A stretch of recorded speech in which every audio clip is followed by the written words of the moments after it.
Jadi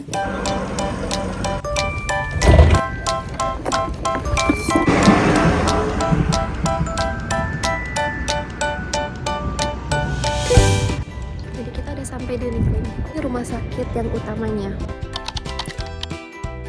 Jadi di sini kalau mau master itu kebanyakan universitas dia minta interview. Kemarin pas aku interview yang Frankfurt ini aku cerita dikit aja. Jadi kita ada Zoom diceritain tentang modulnya, mereka ekspektasi kita bisa gimana, dan kita bakal belajar apa aja itu dijelasin di info day.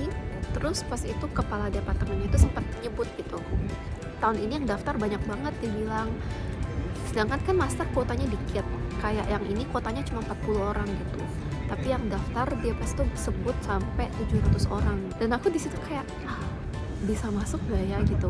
Tapi pas dibilang itu kayak ya udahlah, nothing to lose, coba aja gitu kan. Dan besoknya aku langsung interview pas itu.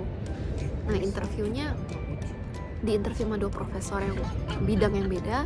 Terus dia tanya banyak hal beneran semua. Aku ditanya bidang genetik, imunologi, ditanya biologi, terus ditanya juga bahkan tentang mata gitu, struktur mata gini-gini. Jadi kayak pertanyaannya tuh bisa random banget. Tapi aku bersyukur banget kemarin semua berjalan lancar.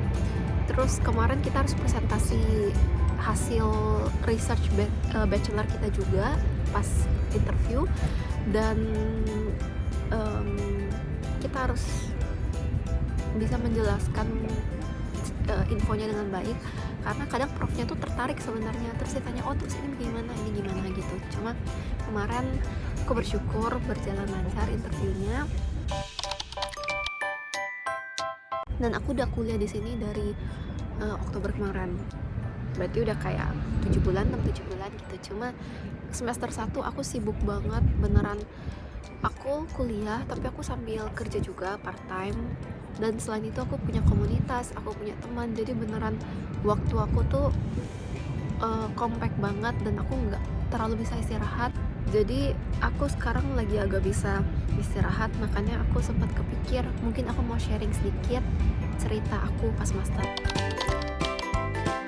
Masternya kita banyak harus research. Kemarin kita semester pertama juga ada dibagi tugas bikin poster. Kita harus memikirkan teknik baru.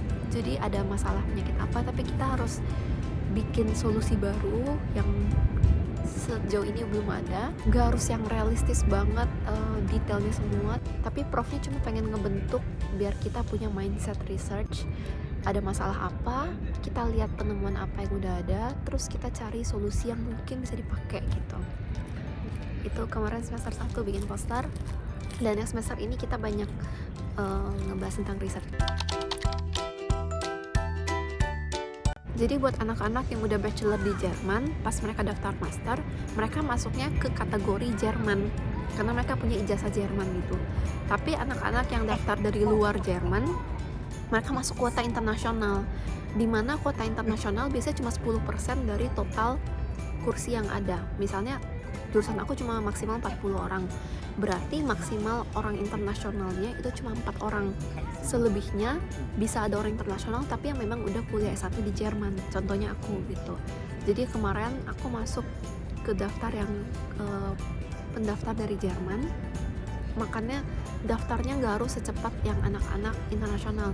Misalnya anak internasional mereka bulan, kalau nggak salah bulan Mei harus udah daftar semua, dan mereka ada seleksinya sekitar Mei Juni. Sedangkan orang yang punya sertifikat Jerman itu mereka daftarnya bisa bulan Juni gitu, Juli. Jadi beneran bisa lebih telat daripada yang anak internasional.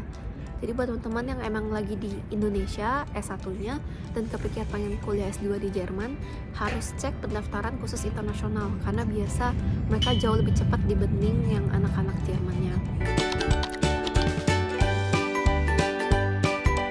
Kalau yang aku ketemu, in general kita diminta S1, ijazah, kurikulum kita diminta motivation letter kita. Menurut aku motivation letter harus personal and punya vision. Terus paling diminta CV kita, pengalaman kerja kita ada atau enggak. Jadi aku rekomen banget buat anak-anak yang mau master untuk kerja full time dulu, karena percaya atau enggak ada universitas yang minta harus udah pernah punya pengalaman kerja. Dan selain itu jadi ketentuan, kadang ada prof-prof yang kalau kita jelasin kita pernah kerja di bidang ini, mereka lebih kayak interested gitu. Oh, kamu dulu kerja di situ ngapain aja? Teknik lab apa yang kamu pernah pelajari gitu? Kesusahan kamu apa? Jadi mereka pengen tahu cara kita berpikir, kemampuan praktikal kita selain dari teori. Jadi pengalaman kerja itu sangat penting dan aku sangat rekomen buat kerja full time sebelum ambil master, karena kemungkinan kita untuk diterima di masternya akan jauh lebih tinggi.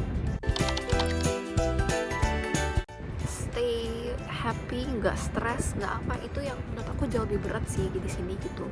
Jadi buat pertimbangan kalau di sini itu nggak kayak video jalan-jalan doang, kayaknya aku pernah sebut deh. Tapi di sini kita ada sisi jalan-jalannya, ada sisi explore sesuatu yang baru. Tapi itu cuma sepersekian dari hidup di sini.